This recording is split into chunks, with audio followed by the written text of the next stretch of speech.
దానాలు చేస్తున్నారు, ఒకసారి చూడండి సార్. రూపాన్సర్ మాకు ఇచ్చిన తర్వాత స్వేచ్ఛ ఆటలు. స్వేచ్ఛ ఆట అనగా పిల్లలు తమకు తాము స్వయంగా ఆడుకునే ఆట. వారు ఏమి ఆడాలో ఎంతసేపు ఆడాలో నిర్ణయించుకొని ఆడుకునే ఆట. ఈ స్వేచ్ఛ ఆటలు మనము ఈ సామర్థ్యాన్ని 10 నిమిషాలు మనకు కేటాయించాలండి. దాని ప్రకారంగా ఈ ఆట ద్వారా స్వేచ్ఛ ఆట ద్వారా సామాజిక మరియు భావోద్వేగ మరియు నైతిక అభివృద్ధి జరుగుతుంది సార్.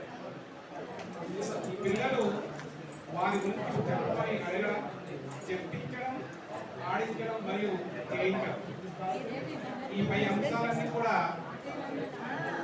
అంత్యాక్షరి ఆట, ప్రాస పదాలు ఆటలు, ప్రముఖ పదాలు ఆటలు, సరళ అక్షర పదాల ఫ్లాష్కార్డ్ ఆటలు, జంట పదాల ఆటలు, చిత్రాలు గీయడం, రంగులు వేయడం, ముక్కలు చేసి అతికించడం,